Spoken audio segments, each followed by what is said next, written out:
দেশের বন্যার্ত মানুষের জন্য কিছু করা উচিত। একটা ভালো কাজের পাশে থাকা তো সবসময় আমি ব্যক্তিগতভাবেও চাই। আসলে অন্যরা যাক, পিছন থেকে সাপোর্ট দেওয়ার ইচ্ছা আমার। আসলে আমরা এরকম অনেক কিছু করি যেগুলো আসলে মানুষ জানে না। দেশের এখন বন্যার যে পরিস্থিতি, চারদিকে শুধু হাহাকার আর হাহাকার। ফেনী, নোয়াখালী এবং অন্যান্য আরো বেশ কিছু এরিয়া, মানে স্মরণকালে সবচেয়ে বেশি বন্যা হয়েছে, ঘরবাড়ি ডুবে যাচ্ছে। আসলে দেখতে ভীষণই খারাপ লাগছে। তো এর মধ্যেই আমি যেহেতু শিল্পী সমিতিতে অ্যাজ এ কালচারাল সেক্রেটারি হিসেবে ছিলাম, আমাকে একদিন ফোন করে বললো যে ভাই একটা মিটিং করবো, একটু আসেন। তো আসলাম, আসার পরে বললো যে দেশের বন্যার্ত মানুষের জন্য কিছু করা উচিত। তো সবাই সবার জায়গা থেকে উদ্যোগ নিল। তো আমি বললাম যে ঠিক আছে, তাহলে আমার জায়গা থেকে যতটুকু করা প্রয়োজন, বা সবাই করছেন, অলমোস্ট সবাই। তো আমি সেটার পরে আমি আমার অনারেবল চেয়ারম্যান স্যারকে বললাম যে রিমার খারল্যান্ডের পক্ষ থেকে যে স্যার, আমাদের মানে শিল্পী সমিতির পক্ষ থেকে একটা বক্স খুলেছি যেখানে সবাই অনুদান দিচ্ছে। তো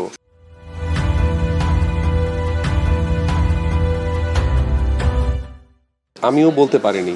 উনি বলল যে তুমি এক্ষুনি যাও। উনি গতকালই আমাকে আসতে বলেছেন, আমি তো আজকে আসলাম, লেট করে আসলাম। তো আজকে এসে আমি এটা দিলাম এবং আমার চেয়ারম্যান স্যার বললো যে আমরা রিমার খারল্যান্ড কিন্তু আমরা বিভিন্ন জায়গায় কিন্তু আমরা এই ফাউন্ডেশন দিচ্ছি, কিন্তু আমরা আসলে প্রচার বিমুখ।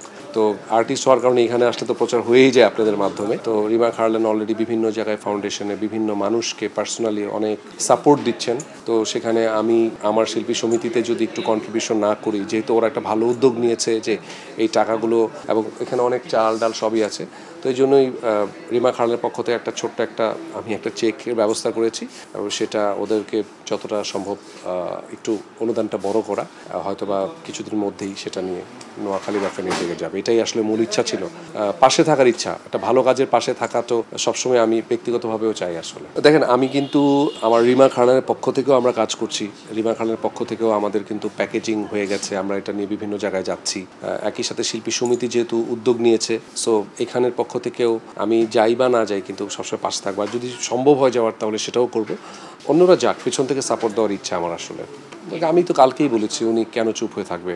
এই আজকে রিমার খারল্যান্ড যে কোম্পানিটা, এটাতে আমি এসেছি, আমি আসা মানে তো সাকিব ভাইও আসা, তাই না? কারণ উনি তো ডিরেক্টর, ওনারও তো সম্মতি আছে। উনি যেহেতু এখন আমেরিকা আছেন, উনি চলে আসবে কয়েকদিনের মধ্যে। সো এটা তো ওনার পক্ষ থেকেও আসা। সো উনি কেন চুপ হয়ে আছেন? চুপ হয়ে থাকলে তার হয়তো বাধা দিতেন না এখানে আসবেন, আরও উদ্যোগ নিয়েছেন। আমাদের সাকিব ভাই অলওয়েজ কখনোই চুপ ছিলেন না, উনি ছিলেন এবং আছেন, এবং ভবিষ্যতে এরকম অনুদানের সাথে থাকবেন। আমি নিজে অনেক কিছুর মধ্যে ছিলাম, কিন্তু আসলে আমরা প্রচারটা করিনি। কিন্তু শিল্পী সমিতিতে এসে আমি কিন্তু আপনাদের কাউকে ফোন দেইনি, এসে আপনাদেরকে পেয়ে গেলাম। তাহলে হয়তো এইটাও আমি এইভাবে বলা হতো না, আমি চুপটুস করে দিয়ে আমি চলে যেতাম। সো আপনারা যেহেতু আপনাদের সামনে ধরাই পড়ে গেছি, সো এই জন্য আর কি আপনারা জানতে পারলেন। আমরা এরকম অনেক কিছু করি যেগুলো আসলে মানুষ জানে না। সাকিব ভাই ব্যক্তিগত উদ্যোগেও দিচ্ছেন, রিমা খারল্যান্ডের পক্ষ থেকেও দিয়ে যাচ্ছেন, সবভাবেই দিচ্ছেন। এখন সত্যি কথা বলতে কি, যে এইটা আমি একজন মানুষকে একটা জিনিস দিলাম, দিয়ে ছবি তুললাম, জানালাম, উনি হয়তো বললো প্রচার করো, আমি দিচ্ছি, এরকমটা অনেকেই করে না। যেমন এই জিনিসটা আমার নিজেরও পছন্দ না, সাকিব ভাই ওটা পছন্দ করে না, উনি অনেকের পাশেই থাকে। সো এটা আসলে যিনি দেখার তিনি দেখলেই হলো আর কি, মানে মহান রাব্বুল আলামিন আল্লাহ দেখলেই হলো। এখন মানুষের কাছে প্রমাণ করার কিছু নেই আসলে এই বিষয়গুলো। এই যে আমি যে আজকে আসলাম, সো এটাও তো আপনার মেগাস্টারেরই কোম্পানির তো উনি ডিরেক্টর, তাই না? সো ওনারও তো উদ্যোগ আছে এখানে। সো আপনি এইভাবে ভাবেন না কেন যে আমি আসা মানে তো উনি আমাকে, অথবা ওনার মাধ্যমে আমি এসেছি, এটাও তো হতে পারে না। আমার অনারেবল চেয়ারম্যান স্যারের সায় আছে, সাকিব ভাইয়ের সায় আছে। তো সায় না থাকলে বা না থাকলে তো আমি একদিনে একটু জাস্ট বলেই চলে আসতে পারতাম না। সো ডেফিনেটলি উনি সব জায়গায় আছে। ভাই একটা কথা বলি, আসলে আপনারা দেখছেন যে অনেকে হেল্প করছে। এখন যে পরিস্থিতি, এই যে বন্যার পরিস্থিতির সাথে সাথে আর্টিস্টদের কথা যে বলছেন, 2 মাস ধরে তো শুটিং করতে পারছে না, তাই না? মানুষের তো মানে ওই জিনিসটাও দেখতে হবে, যাদের সামর্থ্য নেই। আমি কেন একটা মানুষের ওর ফিনান্সিয়াল কি কন্ডিশন আমি না জেনে আসলে মানুষকে ব্লেম করতে পারি না। বাইরে থেকে অনেক কিছু দেখা যায় যে আরে উনি দিলেন না, ওনার আসলেই ফিনান্সিয়াল অবস্থাটা কিরকম ওইটা তো আমরা ভাবছি না, আমরা শুধু দায়িত্ব দিয়ে দিচ্ছি যে ভাই আপনি কেন করছেন না। সো ওইটাও কিন্তু বুঝতে হবে যে লাস্ট 2 মাস ধরে কিন্তু কোনো শুটিং নাই। শুটিংটা আবার প্রপারলি কবে শুটিং হবে? তাহলে 2 মাস ধরে যদি শুটিং না থাকে একটা মানুষ কিভাবে চলে বলেন? সো সবাই আসতে হবে না, নট নেসেসারি। আমাদের যে আর্টিস্টরা আছেন ওনারা না আসতে পারলেও সমস্যা নেই। আজকে আমি আসছি, আপনি আসছেন, 10 জন মিলে আসতে পারলে ওইটা হচ্ছে বেটার। আপনিও ডোনেট করবেন, কোনো সমস্যা নেই।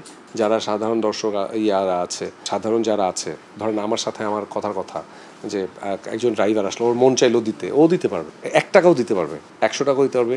দেখেন চাল মুড়ি যে যা পারছে, এইটা হচ্ছে সবচেয়ে বড় একটা মানে আমার ভালো লাগছে যে পুরনো কাপড় চোপড় যারা আছে সে দিয়ে যাচ্ছে, নতুন কাপড় চোপড় দিয়ে যাচ্ছে। হ্যাঁ, এবং আমি কিছু টি শার্টও দিব, হয়তো বা আমাদের কোম্পানির পক্ষ থেকে কিছু টি শার্টও এনে দিব, নতুন টি শার্ট। সো এরকম করে সবাই দিতে পারবে, আসলে এখানে কোনো বাধ্যবাধকতা নেই। কেন সাধারণ মানুষ দিতে পারবে না? সাধারণ মানুষ বলতে যে কেউ দিতে পারবে এখানে, মানে আপনার একটা ফান্ড শিল্পী সমিতির মাধ্যমে কেউ যদি অংশগ্রহণ করতে চায় করতেই পারবে, এটা কোনো সমস্যা আমি দেখছি না। কারো যদি মহৎ উদ্যোগ থাকে যে দেশের বাইরে থেকে একটা ফোন দিবে যে ভাই আমি দিতে চাই, করতেই পারে, এটা তো একটা মহৎ উদ্দেশ্যেই ব্যয় হচ্ছে, তাই না? সো এটা খারাপ উদ্দেশ্য না। কারণ আমি যেটা দেখতে পাচ্ছি চোখের সামনে যে পানি খুলে দিচ্ছে, দেশের অবস্থা খারাপ হচ্ছে, এইটাই আমি বুঝতে পারছি। আমার দেশের ক্ষতি হচ্ছে, এটাই আমি দেখছি চোখে। অতীত কি ভবিষ্যৎটা কি আমি মানে এখন এটা নিয়ে আলোচনা করতে চাই না, কিন্তু আমার দেশের এই মুহূর্তে আমার দেশের প্রচুর ক্ষতি হচ্ছে, এটার আমি বিরোধিতা করছি। আগে কার সাথে কি ভালো ছিল, আগে কার সাথে কি খারাপ ছিল, ভবিষ্যতে কার সাথে ভালো হবে, ওইটার নিয়ে আমার গবেষণা না। আমার গবেষণা হচ্ছে যে আমার দেশের এখন কেন ক্ষতি হচ্ছে, এটা হতে পারে না। এখানেই আমি আসলে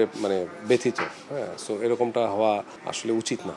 আমি আগেও যেরকম চেয়েছি, এখনও চাচ্ছি, ভবিষ্যতের জন্যও চাচ্ছি একটা জিনিসই, যে আমাদের দেশটা যেন দুর্নীতিমুক্ত হয়, আমার দেশটা যেন মানে সোনার দেশ বলতে কি বুঝে আমি জানি না, আমার দেশে যেন সাধারণ মানুষ যেন ঠিকমতো খেয়ে বেচতে পারে, বৈষম্য যেন না হয়। মানে একটা মানুষ হাজার হাজার কোটি কোটি টাকার মালিক থাকবে, হ্যাঁ, আরেকটা মানুষ না খেয়ে মরবে, এটার বিরুদ্ধে আগেও ছিলাম, এখনও আছি, ভবিষ্যৎ থাকবো। আমি চাই যে মানে খুব বেশি বৈষম্য যেন না হয়, দেশটা যেন সত্যিকার অর্থে দুর্নীতি মুক্ত, মানে আমরা যেন কথা বলার স্বাধীনতা পাই, আমরা যেন নিজের ভাব প্রকাশ করতে পারি, আমরা যেন ভালো হয়ে নিশ্চিন্তে যেন জীবনযাপন করতে পারি, ভয় যেন না পাই, হ্যাঁ, যে এটা হচ্ছে ওটা হচ্ছে। সুন্দর একটা দেশ চাই, আসলে এটাই চাওয়া আমার।